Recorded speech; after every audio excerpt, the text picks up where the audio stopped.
আসসালামু আলাইকুম রহমতুল্লাহি ওয়া বারাকাতুহু। প্রিয় দর্শক মণ্ডলী, সূরা বাকারার শেষ দুই আয়াতের ফজিলত সমূহের মধ্য থেকে অন্যতম একটি ফজিলত হলো নবীজি সাল্লাল্লাহু আলাইহি ওয়াসাল্লাম বলেছেন, যদি কোনো ব্যক্তি রাতের বেলা সূরা বাকারার শেষ দুই আয়াত তেলাওয়াত করে ঘুমায়, তাহলে সে ব্যক্তি সারা রাত্র ইবাদত করার সওয়াব পাবে। সুবহানাল্লাহ। অর্থাৎ ওই ব্যক্তি যদি সারা রাত্র না ঘুমিয়ে ইবাদত করত, যেমন নফল নামাজ পড়তো বা কোরআন তেলাওয়াত করত, জিকির আজকার তাসবিহ তাহলিল পাঠ করত, তাহলে এই ব্যক্তি যে সওয়াব পাইতো, এই ব্যক্তি ওই ইবাদত না করে সূরা বাকারার শেষ দুই আয়াত পড়ে ঘুমানোর কারণে আল্লাহ পাক রব্বুল আলামিন তার আমলনামায় সারা রাত্র ইবাদত করার সওয়াব দিবেন। সুবহানাল্লাহ।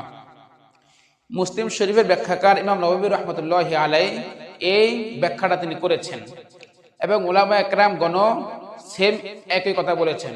তো সেজন্য আসুন আমরা ঘুমের সময় মোবাইল না টিপে আজে বাজে বিভিন্ন ধরনের কথাবার্তা গল্পগুজব না করে যদি আমরা সূরা বাকারার শেষ দুই আয়াত অর্থাৎ আমাদের রাসূল থেকে নিয়ে ইলা আখিরিল আয়া শেষ পর্যন্ত এই দুইটা আয়াত যদি আমরা মুখস্থ করে প্রত্যেক দিন ঘুমানোর সময় পড়ি, তাহলে আমাদের ঘুমটাও হয়ে যাবে এবং সারা রাত্র নফল ইবাদত করার যে সওয়াব সেটাও আমাদের আমলনামায় হয়ে যাবে। আল্লাহ পাক রব্বুল আলামিন আমাদের প্রত্যেককে এই সূরাটার শেষ দুই আয়াত দুইটা শিখে সেই অনুযায়ী প্রত্যেক দিন তেলাওয়াত করে ঘুমানোর তৌফিক দান করুক। আমিন।